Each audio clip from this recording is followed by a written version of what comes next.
Tonight, a second provincial apology to residential school survivors in Labrador is in the works. Plus, there's a lot of political patronage that goes into the concept here. Maybe it's time that we have a look at a new, fair, open and transparent process like there are in some other provinces. Questions about the province's new Lieutenant Governor, former Liberal Cabinet Minister Joan Marie Aylward. A few years ago, with the pandemic raging, there was some very real talk that this massive oil project would be abandoned. Today, West White Rose is in full bloom here in Argentia, with nearly 1,000 people, mostly locals, making it happen. A lot of Newfoundlanders and Labradorians working on this project, a lot of pride in their work, and we've had tremendous success. That story coming up. Going to the country, Alpine Country Lodge. His roots run deep in this province. We'll turn the tables on Q host Tom Power and find out how this Cowan Heights boy draws from those Newfoundland and Labrador roots when he interviews the biggest stars in the world. This is CBC Here and Now.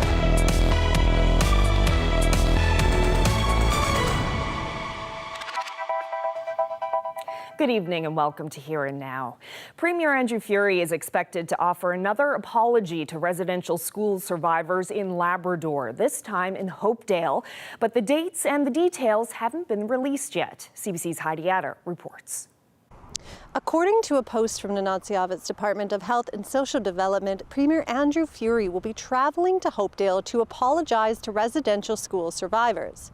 The Nunatsiavut government says nothing has been confirmed at this time, including the timing or details of potentially an apology in other Inuit communities. But the post says they are considering the first 3 days of November. If it does happen, this would be Furey's second apology to survivors this fall. 2 weeks ago, he was in Cartwright to apologize to residential school survivors from the Nunatsiavut Community Council. Both Nunatsiavut and Innu Nation blasted Furey over that move, saying Nunatsiavut is not an Indigenous organization, and called for the resignation of Provincial Minister of Indigenous and Labrador Affairs Lisa Dempster. Nunatsiavut's Health and Social Development Department is holding a community meeting in Hopedale tonight to discuss plans on who would accept the upcoming apology. Heidi Adder, CBC News, Happy Valley, Goose Bay. An oil project that barely escaped the scrap heap is back on track, reaching new heights, literally, and uncertainty has been replaced by optimism for West White Rose. Here Now's Terry Roberts reports on the massive concrete structure being built in Argentia. It's day shift at the West White Rose construction site. About 450 workers on the job, tools in hand. Some all smiles as they show off their handiwork to a group of journalists. These are upbeat times here. This spring, they successfully finished a complex and risky concrete pour. It's called a conical slip, raising the height of this structure by 80 meters. Workers are now busy completing mechanical works and preparing to take the structure to its ultimate height, 145 meters, the equivalent of a 35-story building. Lead owner Cenovus Energy showed off all the progress this week, praising the workforce. A lot of Newfoundlanders and Labradorians working on this project, a lot of pride in their work, and we've had tremendous success with our local workforce for sure. It's a dramatic reversal from scenes like this. The project was sanctioned 6 years ago, but was derailed by the pandemic in 2020, when it was 60% complete. Government spent millions in tax dollars to keep the project on life support. Then there was an ownership shakeup, with Cenovus not ruling out complete abandonment. They were going to restart immediately. They were going to ramp up over the next few months. Last spring, with the province promising royalty concessions, the company restarted the project. Now there's close to 1,000 people working here. This structure will form the base of what's called a fixed wellhead platform. Cenovus and its partners will use it to drill for oil on the Grand Banks and send that oil back to the Sea Rose production vessel for refining and offloading, extending the life of the White Rose oil field by 14 years and creating about 250 new platform jobs. In less than 2 years, this section of earth wall will be removed, and 19 meters of seawater from Placentia Bay will fill this massive hole. And believe it or not, this tower of concrete and steel, all 200,000 tons of it, will be floated out to the oil-rich Grand Banks. We're about a third of the weight of Hibernia, and so we're pretty confident this is going to float. Actually, we're 100% confident. If the concrete base is the body, this is the brains of the operation. The topsides are under construction in Texas. The concrete base will be fixed to the seabed in about 120 meters of water. The topsides will be floated into place by a massive platform installation vessel, and mating will take place. Yeah, it's definitely an engineering marvel. The West White Rose platform will begin producing oil sometime in 2026, eventually reaching about 80,000 barrels per day. Terry Roberts, CBC News, Argentia.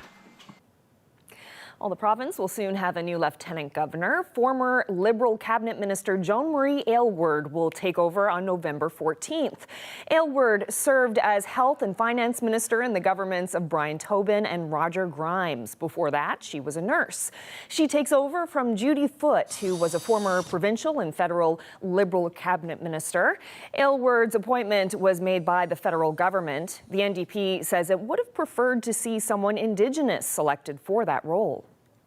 We've seen two back-to-back former Liberal cabinet ministers appointed to this role, which is seeming to be very blatant partisanship, very blatant partisan appointments. We've had no Indigenous representation in this role. There's a lot of political patronage that goes into the concept here. And maybe it's time that we have a look at a new, fair, open and transparent process, like there are in some other provinces, around selecting the Lieutenant Governor. Because it is an important position here. The City of St. John's has started building a fence around the stage on George Street. Council approved the idea in June, citing concerns about people falling off the stage. It also hopes to prevent break-ins to the electrical room. But the stage is also a place where homeless people gather to have a roof over their heads. Local advocates say the decision to add the fence is disappointing and reactionary.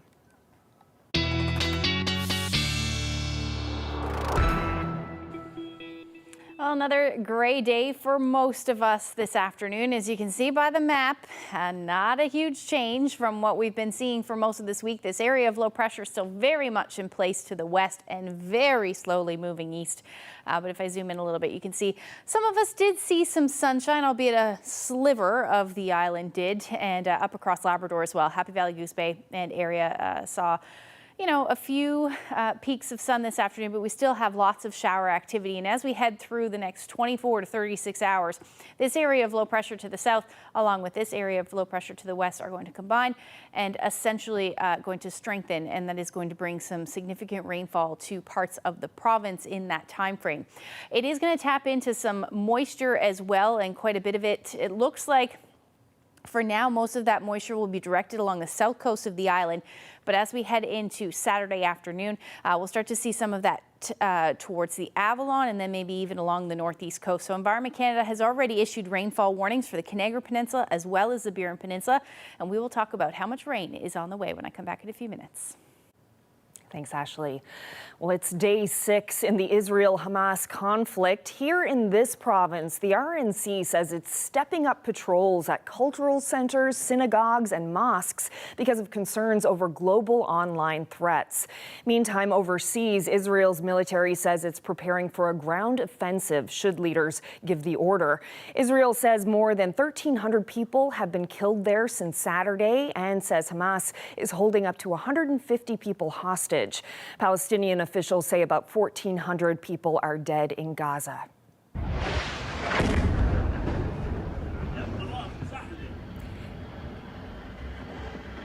Israel's bombardment of Gaza continues in response to the deadly surprise attack by Hamas on Saturday. On the ground in Gaza, there's no electricity as the power plant ran out of fuel yesterday. Hospitals are overwhelmed and running out of supplies. Israel says nothing will be allowed into Gaza until Israeli hostages are released. More than 300,000 people have fled their homes in Gaza. Talks about opening a humanitarian aid corridor through Egypt are ongoing. Well, for the third time in 3 seasons, the Newfoundland Rogues will be playing basketball in a different league. This year, the team will be part of the Basketball Super League. Earlier today, the team announced its 2024 schedule during a Zoom news conference. Our season will be 37 games. 25 of those games will be at the Mary Brown Centre, and 12 will be on the road. All our games this year will be in Canada. We will play 24 of those games with BSL teams and 13 of those games with TBL teams. So we're going to get a good cross section of basketball from all sides of North America. We feel we have probably the best outside of the NBA and G League for talent-wise that fans will see at the Mary Brown Centre this year. Real Kirby Doc's got it. Slavkowski scores, and Alex Newhook has his first goal. Alex Newhook is off to a stellar start with his new team. He scored 2 goals last night during his debut game with the Montreal Canadiens.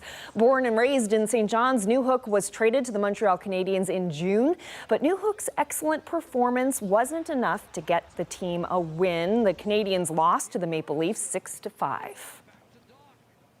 We are grade 5 from Mary Queen of Peace. Ashley's weather is coming up next.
Well, the province's housing crisis has taken center stage lately. Our colleague Amanda Gear with CBC Radio's The Signal visited the ongoing tent protest outside the Confederation Building.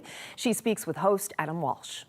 We start with Amanda Gear, associate producer for The Signal. So, Amanda, yourself and John Pike, you went up today to, and we've been talking about this a fair bit in the news, right? The tents outside the Confederation Building. Folks are there. They're protesting. What was it like earlier this morning?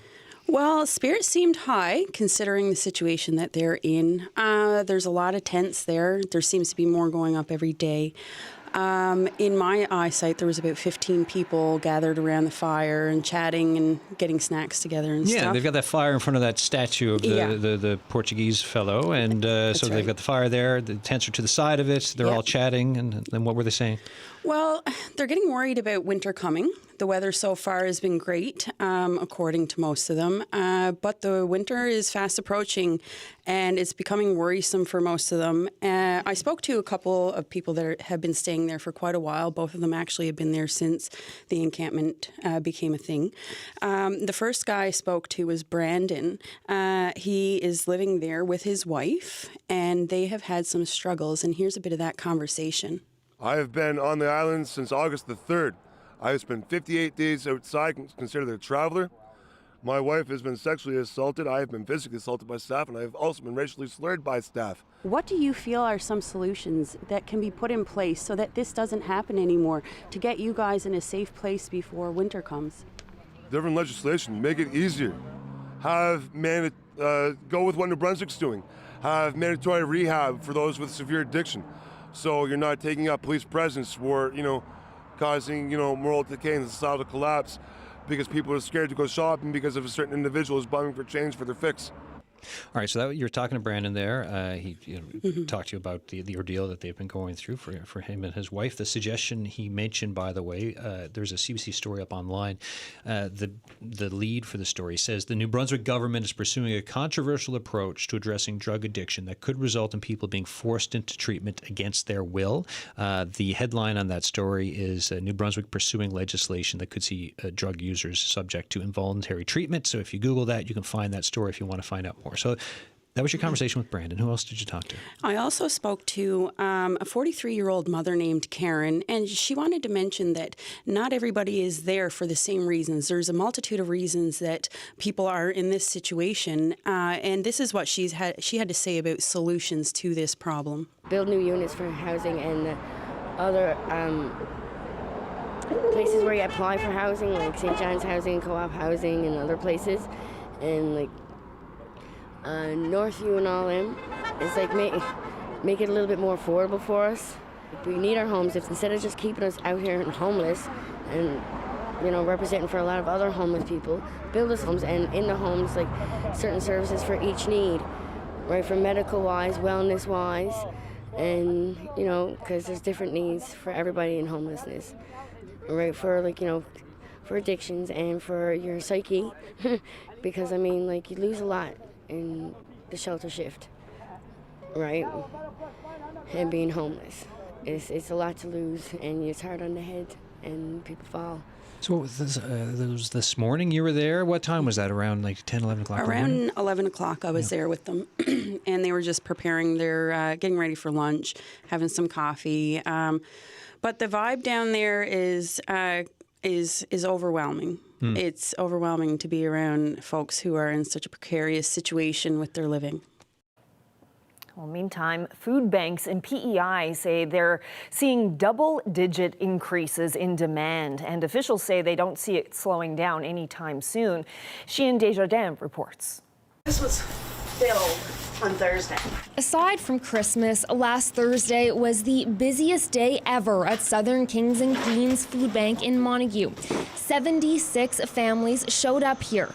They all needed food. We've had at least 2 to 3 new clients, every week, sometimes 6 a week. So we're getting up there now too. It's a similar story across the province. Demand at Southern Kings and Queens Food Bank is up 40%. The upper room in Charlottetown says it has 27% more clients. And in Crapo, the South Shore Food Bank is seeing a 30% jump. For years and years and years, we've had food banks institutionalized in this country. So while they're important for people who are desperate, governments should never think that that is going to somehow mitigate the problem to the point that they don't need to make major policy changes.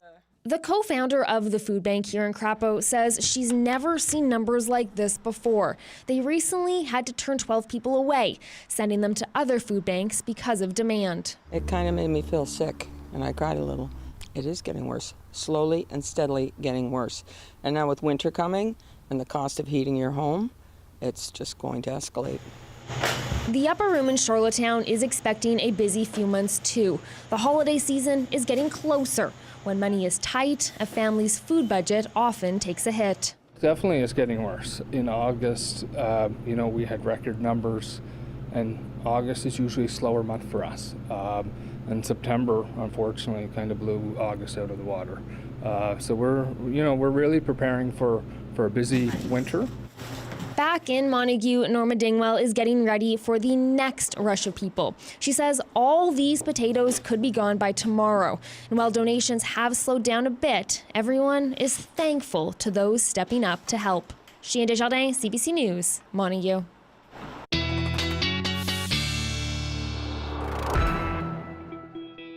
This is an actual rain gauge, and there's a couple different levels to it. So we've got this big giant container, and then we've got this little one that has a ruler on it already, but this only goes up to 25 millimeters.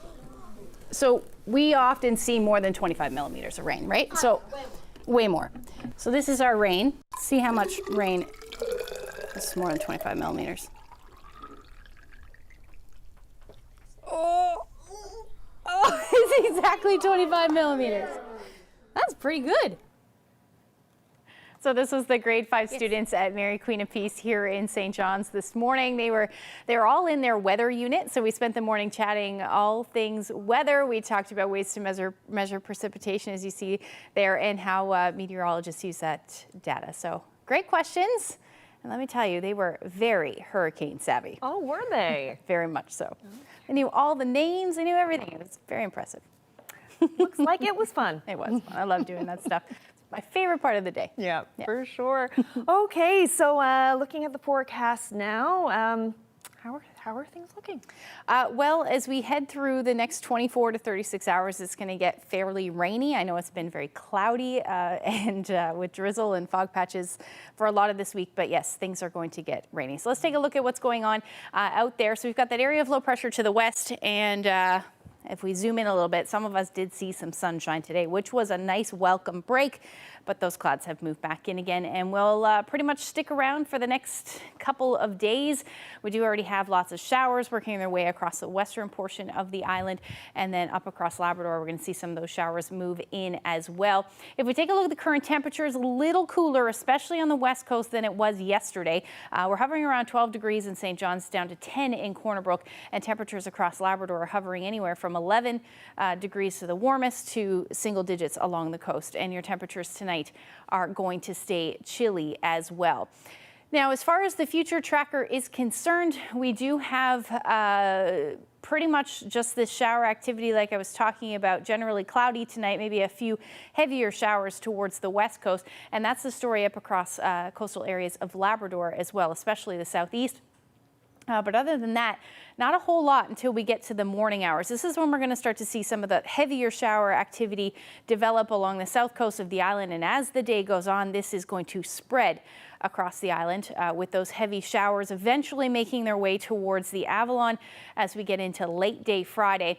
But you can see a very widespread area of these showers, and also those easterly winds are going to stick around. So that means fog patches are certainly possible. And up across Labrador, you're going to see those showers move in overnight into early Saturday morning, but this is really just going to be continual rain for a good chunk of the island, especially as we get into Saturday morning. And then eventually that will work its way north, the heavy rain. So we'll see the heaviest rain across the northern Avalon as we get into Saturday afternoon. And then eventually this will taper to showers for most of us. We will start to see some of that heavier rain make its way up across portions of Labrador as well. But for the most part, the heaviest rain should fall for the Conagra Peninsula. Now, this is so far the best idea as to what's going to happen and where we'll see that swath of heavy rain. Now, this could change as the forecast becomes a little bit more clear over the next couple of days, or next day or so, I should say, just because there is a bit of disagreement just as to where the heaviest rain will fall. But good indications showing that they will be somewhere between the Burin Peninsula, somewhere really on the southern portion of the Avalon, of the island. But you can see most of us seeing between 30 to 50 millimeters in that time frame, maybe a little more than that in some of those heaviest showers. But up across Labrador, you're looking at your temperatures between your rainfall amounts between 30 to 50 millimeters. So that does coincide right now with where we're going to see the heaviest rain. So Conagra Peninsula, Burin Peninsula, all under that rainfall warning. We could see these warnings extended in the coming days. The other thing we're going to note, or that I'm going to note rather, is that it is going to be windy as well. So by the time we get into Friday evening, we'll start to see those winds pick up, talking about winds between 60 to 80 kilometers per hour. Through the day on Saturday, a wide area seeing that amount as well.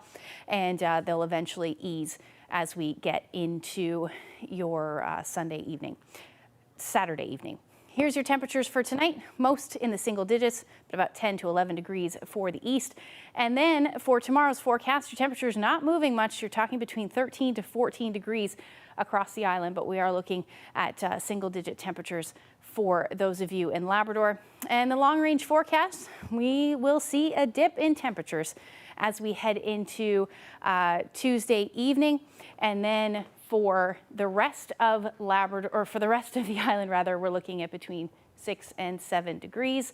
And then for eastern and western Labrador, I'm looking at those temperatures in the single digits as well.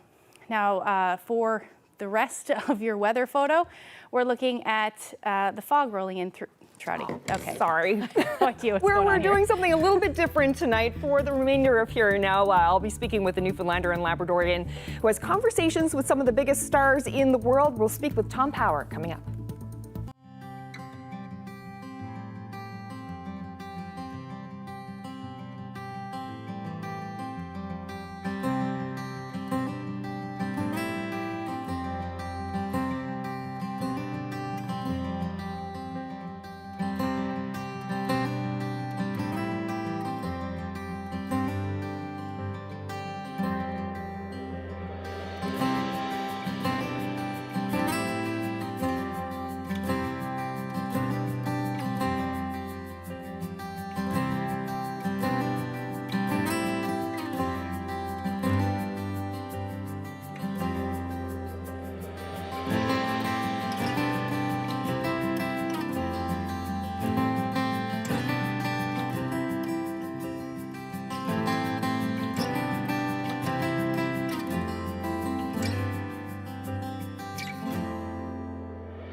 Well, imagine some of the biggest stars in the world. Actors, musicians, cultural icons, artists. There's a pretty good chance Tom Power has asked some of them this question. How are you? How are you? How are you? How are you? How are you? During the past 7 or so years since he started hosting Q on CBC Radio, Tom Power has interviewed a slew of famous and fascinating people: Mick Jagger, Adele, Bono, Tom Hanks, Bruce Springsteen, Katy Perry, Dolly Parton. The list is enormous and impressive. But whether it's a megastar or a rising one, Tom has a knack for keeping the conversations real and getting people to open up about their lives and who they are. So let's turn the tables on Tom. Tom Power joins me now. So Tom, how are you? I'm not too bad. Thanks for having me. I'm so, by the way, my family and I are so excited to be on here now. Really? Like you ever understand, we were you know, because you and I are friends, that I am I've been a CBC lifer since I was born. We were a watch The Simpsons and then watch Here and Now family growing up. And can you let people know what my cats are named? Debbie and Cooper. That's right. I have 2 cats in Toronto named Debbie and Cooper. So yeah, this is exciting for me to be on Here and Now. Are you kidding me? I told Debbie about that and she was tickled pink. Okay, I'm glad she wasn't offended. It was an honor, you know, to name them Debbie and Cooper. Yeah, and we're here right now in Studio F in the CBC building. Yeah. And this is a bit of a special space for you, right? Can you tell us why? Yeah, well, I used to work out of CBC Newfoundland. I got hired when I was on my 21st birthday. It was my 3rd year university, and I only found out recently that the person who hired me didn't know how young I was. And they were retiring, and they said, had we known you were so young, we never would have. We never You were like the youngest. Yeah, that's right. Yeah, that's weird. It's a strange thing. But yeah, I'm the youngest. So. Not anymore. So I sat down, and in this studio, I did our show Deep Roots for, 4 or 5 years from here. And that was my first show on the CBC. It was my first show on the network. I was 21. I did that till I was about 26, 27. Most of it from St. John's. Do you ever miss those Deep Roots days? I mean, yes, for sure. I mean, folk music and traditional music of Newfoundland and Labrador, but everywhere, is my basis, you know. My degree is in folklore from Memorial. I definitely miss, playing that music on the radio, but what I try to do is try to bring some of that music and some of that attitude towards art that I got from studying folklore to the interviews we do on Q, and it's been okay. If you could go back in time and speak to your youngster self when you were studying folklore at MUN and tell him that one day you would be arguing with Neil Young about whether you should wear headphones. That was upstairs. That was here. That happened. Really? Yeah, that happened here. I was home making a record, and and Neil Young yelled at me about whether or not, because I was making the Dardanelles record at the moment in St. John's, and he yelled at me about whether or not I should be wearing headphones when I make it. We ended up doing an interview after that, and we got along famously, and now, this is a weird thing to say, I have a great relationship with Neil Young. But yeah, no, I never would have believed it. Yeah, it's incredible, all the people that you've talked to over the years. And I mentioned that you often start your interviews with that, just simple question, so how are you? How are you? There is a little bit of magic in that question, isn't there? I guess so.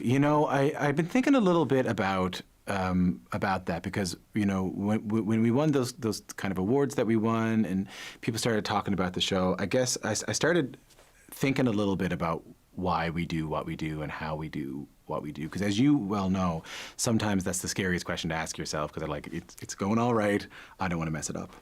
But I remembered this story about when I was growing up in St. John's, and I was the biggest Bob Dylan fan in the world that like a 15-year-old could be.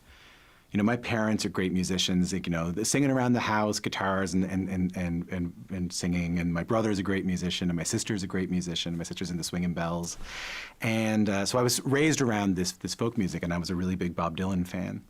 But at the time, I think had you asked me, I would have said that Bob Dylan was like larger than life. I would have used words like that, like he's a god. He didn't seem like on anyone's level at all. I think that's really common with the way we talked about art back then. We talked about artists as gods. You often heard stuff like guitar gods or like, you know, goddess of music and stuff like that. That was just sort of the way we talked about artists. So Bob Dylan, word comes out, is playing at Mile One. I buy tickets right away, and I go down, I think with my brother or maybe with my dad, and I walk all the way to the front of the crowd, right to the rail, because I just want to see him. I just want to see him. And I get up to the front, and I look at him, and Carolyn, I realize he has elastic waist sweatpants on. So the point here is not a commentary. What's wrong with that? By the way, nothing wrong with that. Listen, if you see me, if you see me not in this studio, I'm usually wearing elastic waist sweatpants.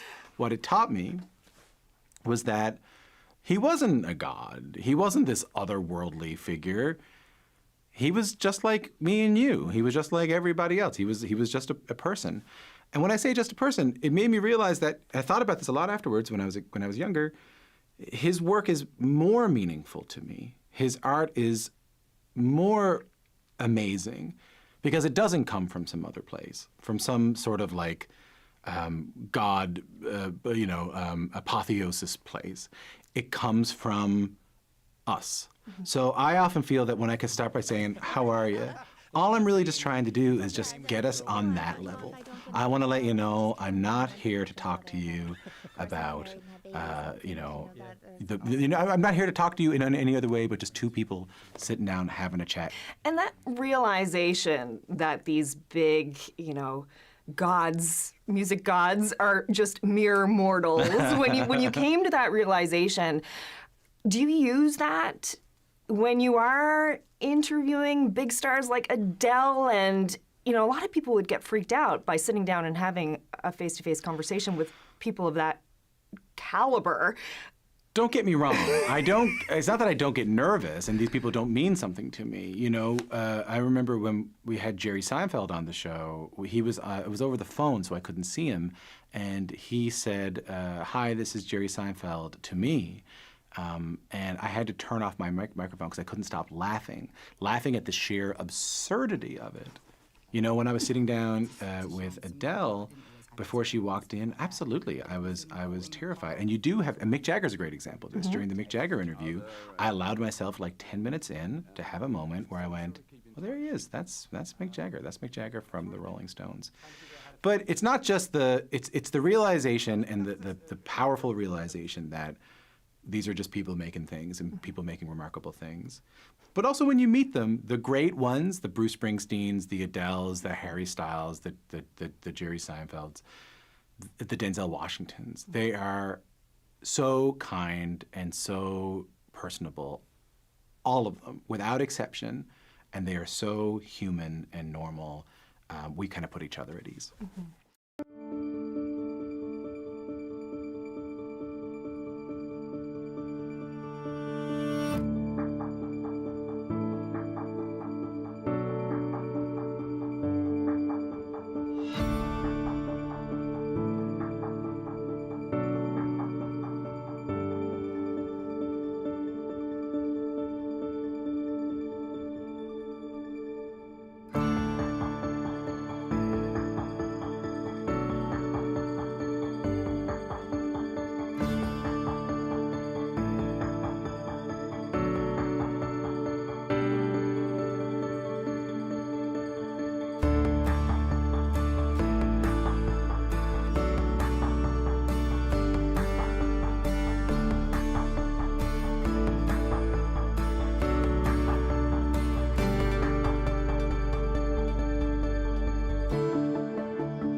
Your listeners may or may not know this, but you are from a little island off the east coast of Canada called Newfoundland. Yeah, I never bring it up. I never, ever bring it up.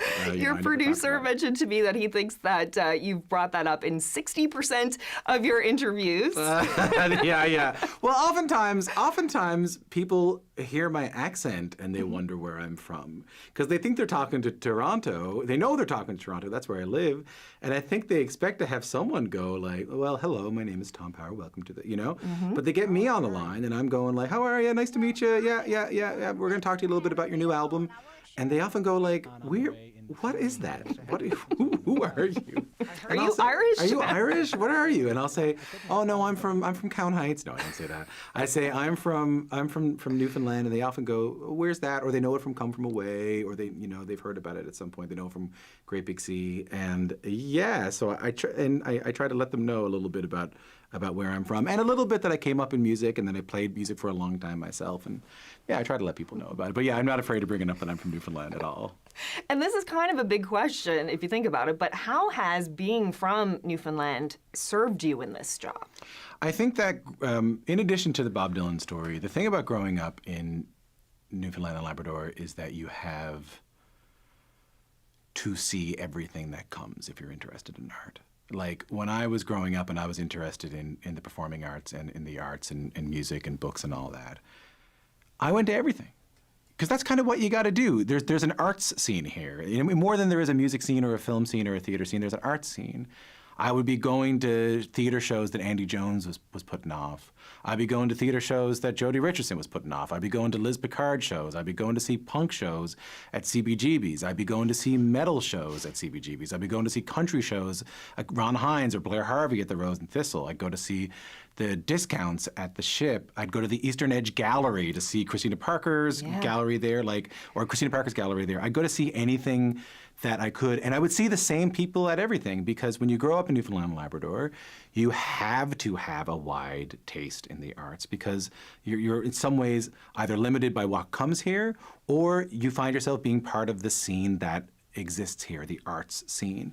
I think being from Newfoundland and Labrador gave me an appreciation for a lot of different art that maybe I wouldn't have access to had I grown up somewhere else, because had I grown up somewhere else, I would have found myself only in theater, or only in visual arts, or only in music, and only spending time with people in those worlds. So growing up here, I had to have a sort of, you are forced to have sort of a wide taste, and it ended up really paying off well for me. In addition to, and this is the thing that people bring up the most, and I can't put my finger on it, and I'm sure you can't either, there is a way of talking to one another, there is a way of relating to one another. I heard a story one time that Chad Kroeger from Nickelback went into the Duke and he had a bodyguard with him, and then quickly realized that he didn't need one, and everyone was just going to say, hey, how are you, Chad? You know what I mean? Whatever that thing is about the way we talk to people is in me. I can't define it, but I'm endlessly grateful for it. You also have a tendency to offer little Easter eggs in some of your shows. And do tell. An example that comes to mind, one day I was listening and you randomly started talking about Alpine Country Lodge in Churchill Square. And decades ago, a radio commercial that ran on for Alpine Country Lodge. How did it go? Going to the country, Alpine Country Lodge. So I'm driving in my car and I'm listening to you on national radio singing that, and it just felt like it was a bit of a gift for the very select few people in your audience, like myself, who would know what that is. I'm just wondering, what kind of reaction do you get from people when you throw things like that in there? Do you ever get in trouble for it? I think for that one I did, because I think I said that there once was this store in St. John's called Alpine Country Lodge. And it's still open. And it's by the way, it's very much still open, Alpine Country Lodge. Well, listen, I'm a believer that the personal is universal when it comes to storytelling. This is the real answer, is that the more you can go sort of personal with your own story, the more people are able to relate to what you're talking about. I think everybody in Canada can relate to having some kind of jingle that gets stuck in their head, or some kind of parody song that they grew up with. And when I'm talking to guests, I don't think that was when I was doing that, I'm often trying to relate to them. I'm often saying, like, I know what you mean. Like, you had this, and we had this in Newfoundland. We called it this. And oftentimes that makes them open up a little bit more, and we can have more of a depth conversation. So when we played the original song, Canned Heat, Going to the Country, I had no choice but to go, every Newfoundlander I know was thinking it. Yes, I was. Absolutely. Going to the country, Alpine Country Lodge. And I heard from a lot. I think I heard from as many people, Newfoundlanders, that day about me singing that song in the air as I did from interviewing Adele. Yeah. Like, I swear to every single person I went to high school with wrote me and said, one person wrote me and said, I didn't know you were hosting a radio show, but someone told me you were singing Alpine Country Lodge on the radio. So maybe so.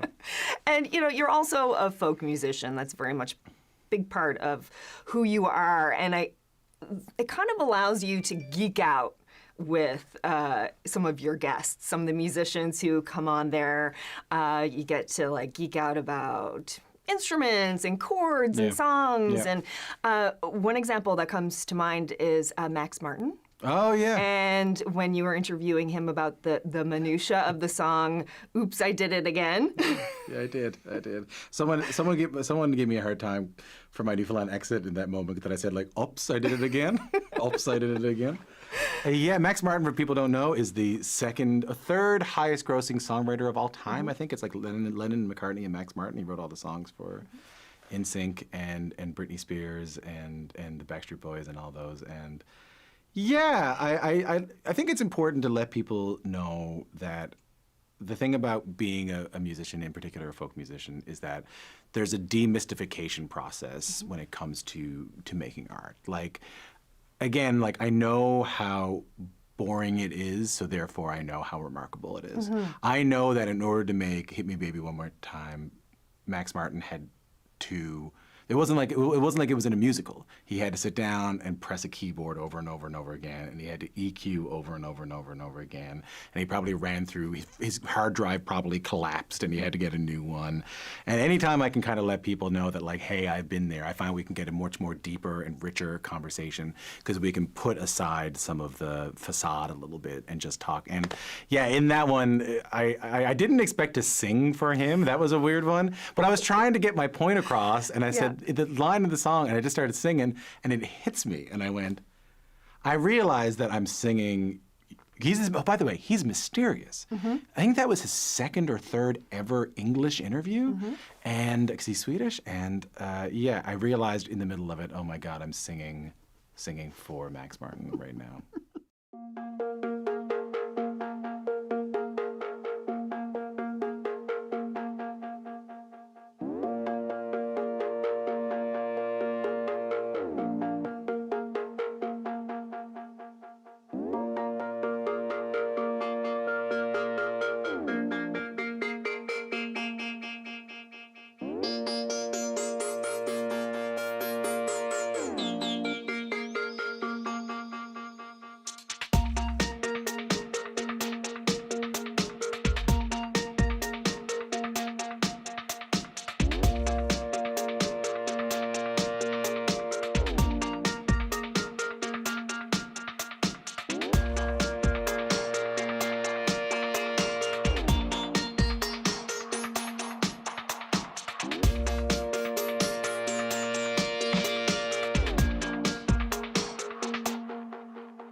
Keeler.